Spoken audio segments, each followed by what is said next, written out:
자, 새로운 아침입니다. 한 주 동안 우리를 함께 하시고 도와주셨습니다. 믿으십니까? 네. 그 믿음으로 오늘 하나님 앞에 감사하면서 오늘 말씀을 듣도록 하겠습니다.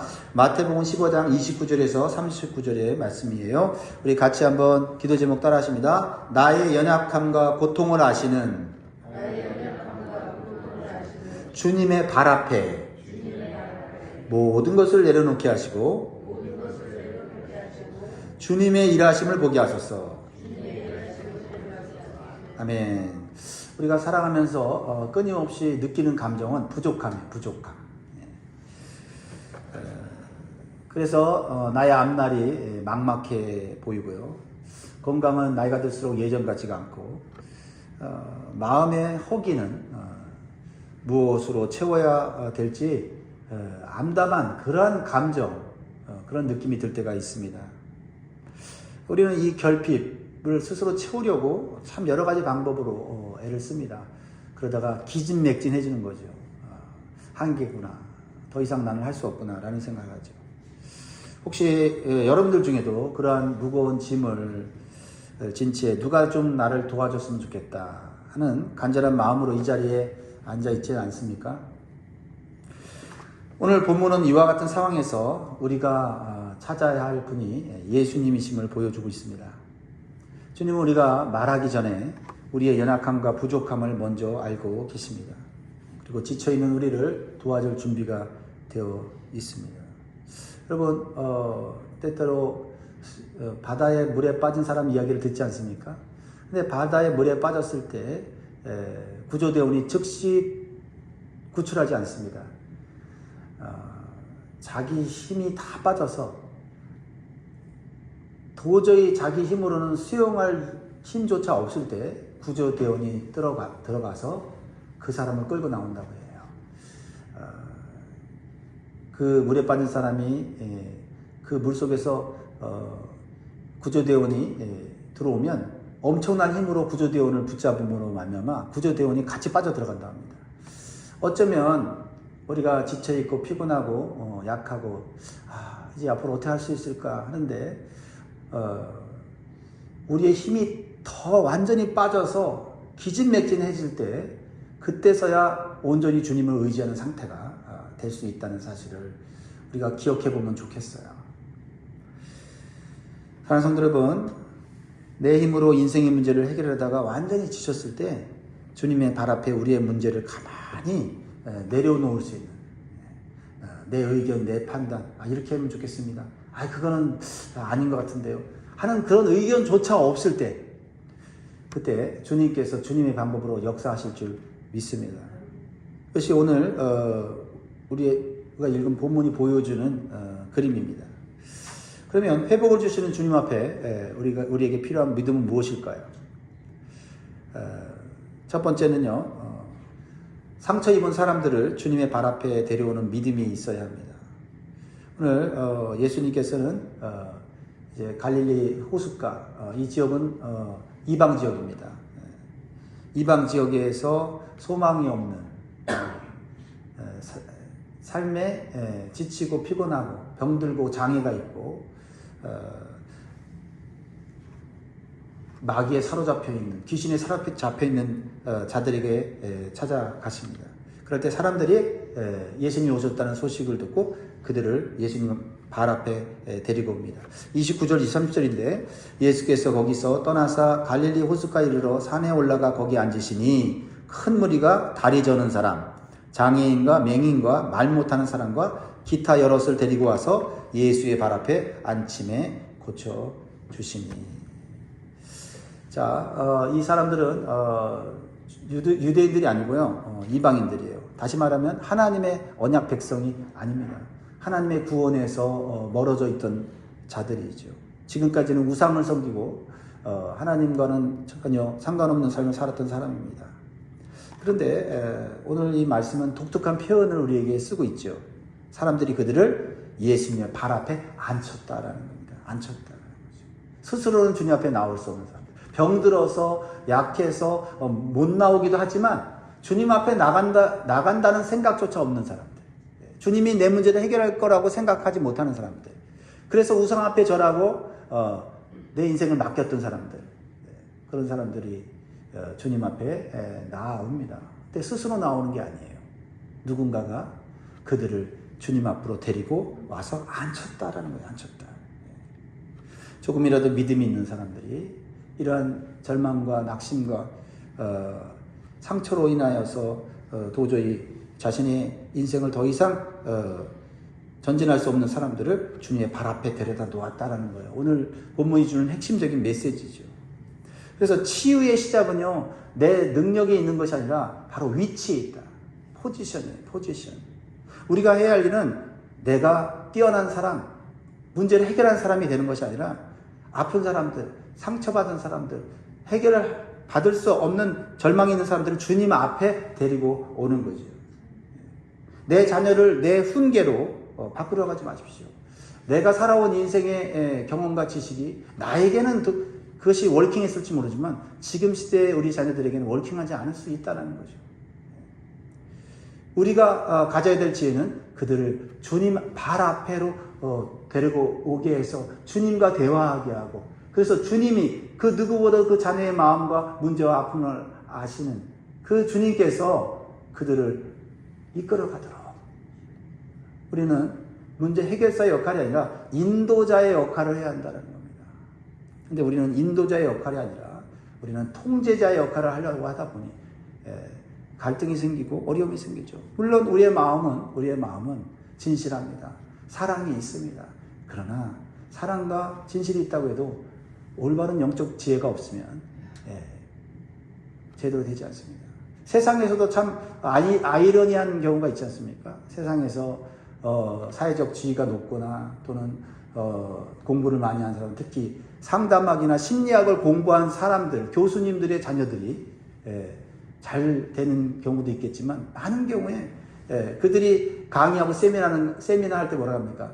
남의 자녀는 내가 도와주고 고쳐주는데 내 자녀는 오히려 문제가 많다는 것을 얘기하지 않습니까? 왜 그래요? 알기 때문에, 통제자가 되려고 하기 때문이죠. 인도자가 돼야 되는데, 나는 너의 인생을, 너의 미래를 주관할 수 없다. 주님이 너를 하신다 해서 주님 앞으로 데리고 올 수 있는 그 지혜, 그 마음이 필요하다라는 것입니다. 먼저 주님의 발 앞에 기도로 그들을 데려다 놓는 겁니다. 그래서 속썩이는 자녀나 사람들에게 잔소리를 하는 대신에 침묵의 기도 시간을 갖는 거죠. 그들의 이름을 부르면서 마음속에 그들을 주님 앞에, 주님의 발 앞에 이렇게 데려오는 그 상상을 하면서 기도를 하는 거예요. 주님, 저는 못 고칩니다. 주님 발 앞에 갖다 놓으니 주님 만져 주시옵소서. 그러면 주님이 일하실 것입니다. 그렇습니다. 우리 주변에 마음과 몸이 상한 채로 살아가는 사람들이 있다면 먼저 그들의 이름을 부르면서 주님께로 인도할 수 있는 기회를 달라고 기도하시기 바랍니다. 그리고 기회가 생겼을 때 주님의 몸인 교회로 발걸음을 옮길 수 있도록 인도자의 역할을 할 수 있기를 바랍니다. 사랑하는 성도 여러분, 다른 사람의 문제뿐만 아니라 내 문제도 있지 않습니까? 내 신앙의 문제도 있지 않습니까? 믿음이 있는 것 같은데 어느 날 보면 믿음이 하나도 없고, 말씀을 들은 게 많은 것 같은데 말씀이 내 삶을 지배하지 않고 내 경험, 지식, 세상의 뉴스가 나를 이끌어가지 않습니까? 그 모든 것이 주님 앞에 우리가 나아가야 될 요소들인 것인 줄 믿습니다. 두 번째로 주시는 교훈은요, 필요를 먼저 아시는 주님의 긍휼을 신뢰하라. 필요를 먼저 아시는 주님. 자, 32절 같이 읽습니다. 시작. 예수께서 제자들을 불러 이르시되 내가 무리를 불쌍히 여기노라. 그들이 나와 함께 있은지 이미 사흘임에 먹을 것이 없도다. 길에서 기진할까 하여 굶겨 보내지 못하겠느니라. 예수님은요, 수많은 사람들에게 말씀을 전하시면서 말씀으로만 위로하지 않으셨습니다. 그들이 사흘 동안 예수님의 말씀을 들으면서 얼마나 행복했는지 모릅니다. 그러나 현실적인 문제를 주님은 간과하지 않으신다는 겁니다. 보통 그 당시에 사람들은 여행을 한다고 하면은 사흘치 음식을 준비해서 간다고 해요. 그런데 광야에서 예수님의 말씀을 듣기 위하여서 수많은 사람들이 또 자신의 질병을 고치기 위해서 주님 앞에 나왔습니다. 근데 사흘째 되는 날 먹을 것이 다 떨어졌죠. 먹을 것이 떨어졌어요. 영적인 문제가 해결됐지만 육적인 문제는 오히려 더 악화되는 상황 아닙니까? 그런데 우리가 이 말씀을 통해서 알게 되는 것은 주님은 그러한 상황을, 그 형편을 간과하지 않는다는 겁니다. 하나님 앞에 나온 사람들, 하나님 말씀을 듣기 위해선 모든 것을 내려놓고 광야로 나온 사람들을 주님은 결코 외면하지 않는다는 거죠. 불쌍히 여기셨다는 거예요. 그리고 불쌍히 여기시는 것이 단순히 불쌍히 여기는 게 아니라 그 형편을 이미 알고 계셨다. 이러다가 지친다, 이러다가 쓰러진다, 이러다가 죽을 수도 있다라는 것을 주님이 다 아신다 이 말이에요. 아신다 이 말입니다. 주님은 우리의 기도와 간구보다 앞서서 일하시는 분이십니다. 주님, 저 너무 힘들어요 말하기 전에 주님은 아십니다. 뜬 눈으로 지새운 밤을 알고 계셨고 남몰래 흘린 눈물을 알고 계신다는 것입니다. 주님은 우리를 판단하기 전에 먼저 우리의 연약함을 공감하시는 분이다라는 겁니다. 우리 주님의 긍휼하심이에요. 하나님이 내 사정을, 내 형편을 아실까? 의심이 들 때가 있습니다. 여러분, 말하지 않아도 다 아시는 주님의 사랑을 의심하지 않고 신뢰하시기 바라요. 그 믿음으로 다시 일어날 수 있어요. 주님은 결코 우리를 굶겨 보내지 않으십니다. 우리가 목장에서 서로의 기도 제목을 나눌 때 판단이나 조언보다는 주님이 당신의 마음을 알고 계십니다 라는 말로 공감의 마음을 표현하는 것이 중요합니다. 서로를 향한 긍휼의 눈빛이 곧 주님의 마음을 깨닫는 길입니다. 사랑하는 성도 여러분, 우리의 작은 신임에도 응답하시며 풍성한 긍휼로 채워주시는 하나님의 은혜가 오늘 여러분의 삶에 충만하기를 주의 이름으로 축복합니다. 세 번째로는요, 우리의 부족함을 맡길 때 광야에 풍성한 식탁이 열린다라는 겁니다. 우리가 자주 들었던 오병이어, 칠병이어의 기적은 단순히 우리의 생계의 문제가 해결되는 것을 말하는 것이 아닙니다. 여기서 놀라운 영적인 축복이 담겨져 있는 말씀인데요. 33절, 34절 읽겠습니다. 시작. 제자들이 이르되 광야에 있어 우리가 어디서 이런 무리가 배부를 만큼 떡을 얻으리까? 예수께서 이르시되 너희에게 떡이 몇 개나 있느냐? 이르되 7개와 작은 생선 2마리가 있나이다 하거늘. 우리의 삶은 항상 부족합니다. 우리의 가정은 항상 부족함을 느낍니다. 또한 믿음의 사람들이 모인 교회 공동체에도 부족함을 느낍니다. 비교적 큰 교회 목사님들을 만나서 이야기해보면 큰 교회니까 재정도 많고 일꾼도 많을 것 같아서 이렇게 물어봅니다. 그러면 모두 다 한결같이 모자라다는 거예요. 부족하다는 거예요. 그 사람들이 많은 만큼 요구도 많고 부족한 부분도 많다는 거예요. 교사나 또 목자나 이런 분들도 참 많으시네요. 그러면 뭐라고 하는지 아십니까? 숫자만큼 섬길 수 있는 사람은 없습니다. 다 받으려고 하지 섬기려는 사람은 없습니다. 라고 얘기를 하죠. 그러므로 우리는 커지면 많아지면 해결되겠다. 그렇지 않다는 거죠. 오히려 많을수록 클수록 부족함의 구멍이 더 클 수 있다는 겁니다. 그러면 어떻게 그것을 해결해야 됩니까? 제자들의 오늘 현실적인 걱정이 뭐냐면 이 4,000명이 넘는 남자만 4,000명 넘는 이 사람들 떡으로 배부름을 줘야 되는데 예수님이 그들에게 먹을 것이 있느냐라고 물어볼 때 이 제자들은 현실적으로 합니다. 이 많은 사람들을 먹일 수 있는 떡은 우리에게 없습니다. 그러자 예수님은 그들에게 묻죠. 너희에게 떡이 몇 개가 있느냐? 이 사람들을 먹일 만한 떡이 있느냐 물어본 게 아니라는 거죠. 이 사람들을 배부르게 할 수 있는 돈이 있느냐 물어본 게 아니라 너희가 가지고 있는 게 뭐냐라고 하는 것을 물었다는 거예요. 왜요? 예수님은 사람들이 부족해 보이는 것을 가지고 그 부족함을 채울 수 있는 능력이 있으심을 말씀하고 싶었던 거죠.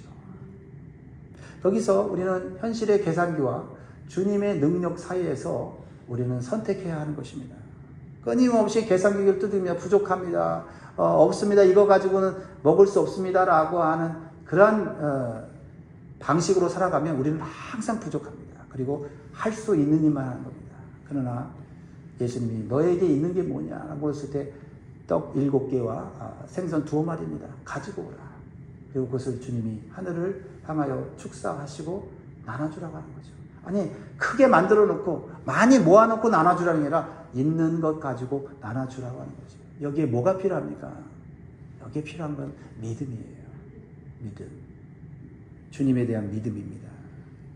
자, 오늘 우리의 부족함을 솔직하게 인정하고 우리 부족함으로는 지금 현실의 문제를 해결할 수 없습니다라고 고백을 하는 거예요. 그러면서 주님 이것이라도 주님 받아주십시오 라고 할 때 주님이 그것을 가지고 역사한다는 겁니다.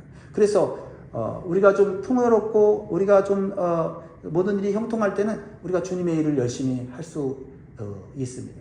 그러나 부족하고 또 연약하고 할 수 없는 어떤 이 어려운 문제가 있을 때는 우리는요 어떻게 합니까? 부정적인 사람이 되는 거죠. 할 수 없다라고 하는 현실주의가 되는 겁니다. 그러나 오늘 본문이 우리에게 주는 것은 세상과 다른 우리가 믿음을 가져야 되는 것은 주님께 맡길 때, 주님께 갖다 놓을 때 주님이 역사하신다는 겁니다. 주님께 맡긴다는 것, 주님께 갖다 놓는다는 게 뭡니까? 여러분들이 그것을 기도하셔야 돼요. 가정마다 다르죠. 가정마다 7개의 떡과 생선 2마리가 있을 거예요. 그것은 형태나 그 양이나 크기는 다를 거예요. 그러나 그것을 어떻게 주님께 갖다 놓을 수 있는가? 어떻게 주님께 맡길 수 있는가는 그것은 여러분들이 주님과 대화를 하셔야 되는 거죠. 주님이 제자들에게 그 7개의 떡, 생 2마리 나한테 가져와라. 말씀하신 것처럼 우리는 주님 앞에 내어놓아야 되는 것이죠. 그래서 마태복음 15장 35절에서 38절 이런 역사가 일어나게 되는 것을 보게 됩니다. 예수께서 무리에게 명하사 땅에 앉게 하시고 떡 7개와 그 생선을 가지사 축사하시고 떼어 제자들에게 주시니 제자들이 무리에게 주매 다 배불리 먹고 남은 조각을 7강주리에 차게 거두었으며 먹은 자는 여자와 어린 외에 4,000명이었더라. 주님의 사역은 충분해서 시작하는 것이 아니라 부족하더라도 맡기며 나아갈 때 역사가 일어나는 것인 줄 믿습니다. 내 능력이 보잘것없어 보입니까? 내 헌신이 너무 작아 보입니까? 남들과 비교해서 나는 저만한 헌신, 저만한 사역을 할 수가 없어 라고 위축되지 않습니까? 맞습니다. 그것을 그대로 주님께 올려드리는 거죠. 주님 이런 데도 쓰실 겁니까? 주님께 물어보는 겁니다. 주님이 쓰시겠다 하면 이거라도 드리겠습니다 라고 고백하는 것이죠. 그러나 내가 스스로 제안하고 내가 스스로 길을 뚫겨서 나는 못합니다 라고 할 때 주님은 역사하지 않는다라는 겁니다. 사랑하는 성도 여러분, 여러분의 작은 헌신을 통해 여러분의 가정과 일터 그리고 우리 교회가 풍성한 하늘의 식탁을 경험할 수 있기를 바랍니다. 있는 거 가지고 사는 것이 아니라 있는 걸 주님께 드림으로 풍성한 삶을 경험하는 2026년도 될 수 있기를 주의 이름으로 축복합니다. 마지막으로 주시는 결론을 내립니다. 39절입니다. 같이 읽습니다. 시작. 예수께서 무리를 흩어 보내시고 배에 오르사 마가단 지경으로 가십니다. 무리를 흩으셨다. 이 무리들은 어떤 무리입니까? 배부름을 경험한, 없는 것에서 있는 것을 경험하고 배고픔에서 배부름을 경험한 사람들이에요. 그들은 어떤 사람들이었습니까? 처음에 어떤 사람들이었습니까? 다른 사람이 데려다 갖다 놓을 정도로 자기 스스로는 주님 앞에 나아갈 수 없는, 주님이 어떤 분인지도 모르고 주님의 능력을 신뢰하지 않던 사람들이 어쨌든 갖다 놓으니, 주님을 만나니 주님의 자비로움과 주님의 능력을 체험하게 되니 인생이 배불러졌다는 거예요. 근데 주님 말씀하시는 거예요. 너희들만 배부르지 말고 다른 사람들을 데려다가 나에게 갖다 놓으라고 그들을 파송하시는 것을 보게 됩니다. 이것이 은혜의 선순환이에요. 우리가 현재 자리에서 그대로 머물러 있으면 우리는 이렇게 살다가 죽습니다. 그러나 현재 자리에서 우리는 믿음을 가지고 주님 앞에 작은 헌신을 올려드리면 주님은 그것을 사용하여서 내가 할 수 없었던 일들을 하게 하시는 놀라운 역사가 일어나는 줄 믿습니다. 어떻게 올해 우리 교회가, 여러분의 가정이 그런 은혜를 체험할 수 있을까요? 여러분, 우리가 할 일은 문제를 해결하는 사람이 되는 것이 아니라 주님 발 앞에 내려놓는 사람이 되어야 될 수 있습니다. 여기에서 중요한 믿음의 도전을 받을 수 있기를 바랍니다. 그렇습니다. 오늘 내 짐을 주님께 먼저 맡기고 주님의 일하심을 바라보면서 살아가는 저와 여러분 되길 주의 이름으로 축원드립니다. 기도하겠습니다.